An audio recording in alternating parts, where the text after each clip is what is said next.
안녕하세요. 세금 신고, 요즘은 거의 다 전자방식으로 하시죠? 네, 그렇죠. 대세가 됐으니까요. 근데 이게 세무 전문가에게는 선택이 아니라 의무일 수 있다는 점 혹시 알고 계셨나요? 여기엔 좀 복잡한 규정이랑 예상 못한 예외들이 있더라고요. 맞습니다.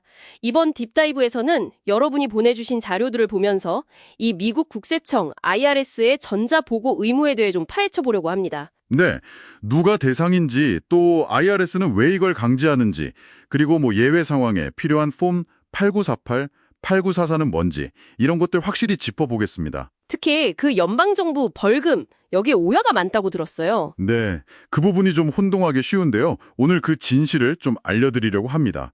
저희 목표는 단순히 규정 나열이 아니고요. 실제 위험이 뭔지, 어떻게 대처해야 할지 이걸 IRS 규정이랑 관련 지침들 보면서 같이 알아보는 겁니다.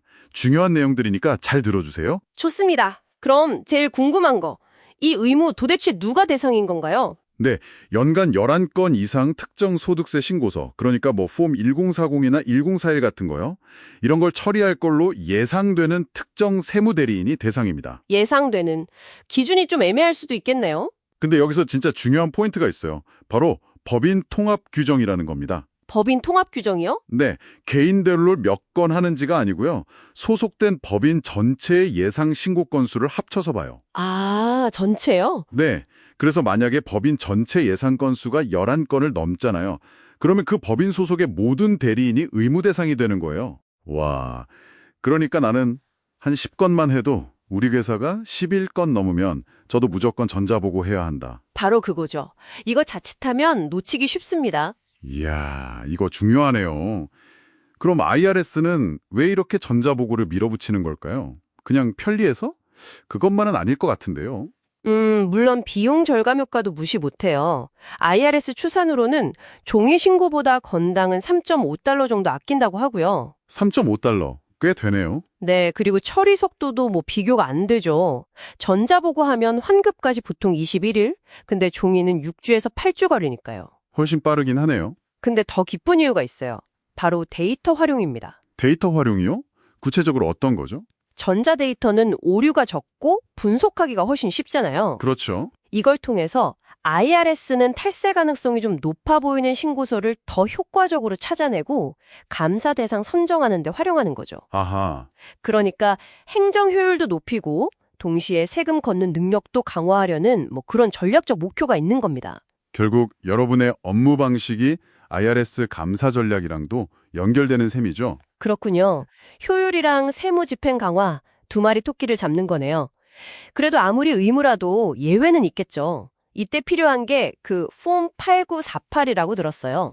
전자적으로 신고하지 않는 것에 대한 대리인 설명서. 맞습니다.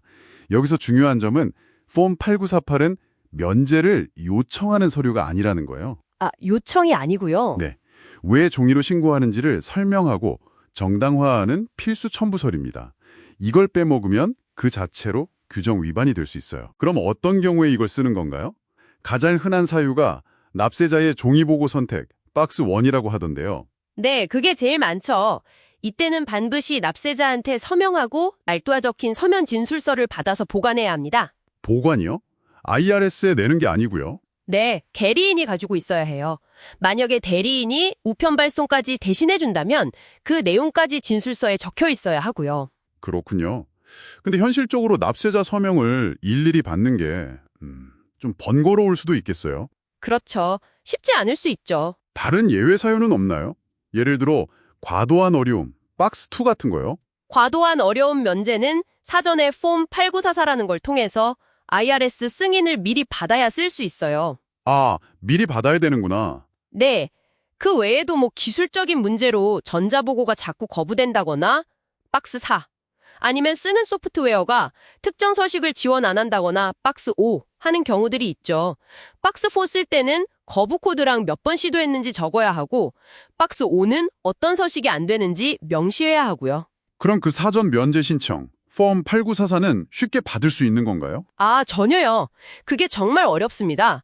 과도한 어려움을 증명할 책임이 전적으로 신청자한테 있고요. 기준이 엄청 까다로워요. 얼마나 까다롭길래요? 특히 돈 문제, 그러니까 재정적 어려움을 이유로 들려면요. 제3자 업체 두 곳에서 받은 서면 비용 견적서를 꼭 내야 해요.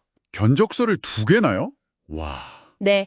신청 기간도 정해져 있어요. 매년 10월 1일부터 다음 해 2월 15일까지.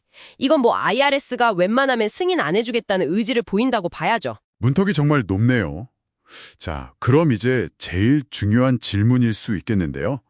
만약 이 의무를 어기면 어떤 불이익이 있나요? 많은 분들이 연방정부에서 건당 벌금 문다고 생각하시던데요. 이게 참 흥미로운 사실인데요. 폼 1040 같은 개인소득세 신고서 전자보고 의무 위반에 대해서는요. 연방법에 명시적인 금전적 벌금 조항이 없습니다. 네, 진짜요? 벌금이 없다고요? 네.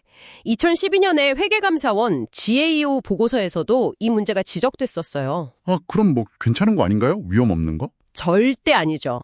연방 차원의 진짜 무서운 제재는 바로 EFIN, 전자보고 식별번호 있잖아요. 그거 정지시키거나 아예 박탈해버리는 겁니다. EFIN 정지요? 네, EFIN 없으면 전자보고 업무 자체를 못하니까요. 이건 뭐 사실상 사업 접으라는 얘기나 마찬가지예요. 돈으로 내는 벌금보다 훨씬 치명적이죠. 이게 바로 IRS가 가진 실질적인 칼날인 겁니다. 와, EFIN 정지면 정말 큰일이네요. 그럼 주정부는요? 거긴 다른가요? 주정부는 다릅니다. 많은 주에서 자체 규정으로 건당 벌금을 매겨요. 아, 주는 벌금이 있군요. 네. 예를 들어 캘리포니아는 건당 $50, 뉴욕도 건당 $50인데 특히 뉴욕은 납세자가 종이보고 선택하는 예외 자체를 인정하네요. 네, 뉴욕은 납세자가 원해도 안 돼요? 안 됩니다.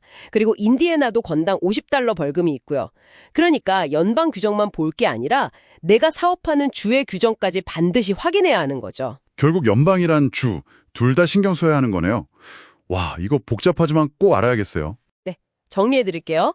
전자보고 의무는 개인 단위가 아니라 법인 전체 건수로 본다. 예외적으로 종이보고할 때는 폼 8948 첨부가 필수다. 네, 특히 납세자 선택 사유 박스 1 쓸 때는 서면 진술서 확보가 중요하고 사전 면제 폼 8944는 매우 어렵다는 점. 기억해야겠네요. 그리고 연방 차원의 주된 위험은 돈 벌금이 아니라 EFIN 제재라는 것. 하지만 주정부는 별도로 벌금을 매길 수 있다는 것.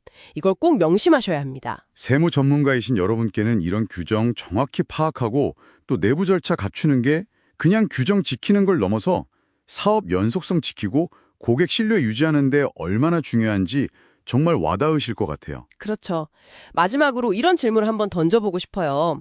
IRS가 점점 더 데이터 중심으로 가고 기술은 계속 발전하잖아요? 네, 그럼 한 5년, 10년 뒤에는 과도한 어려움의 기준이 어떻게 변할까요?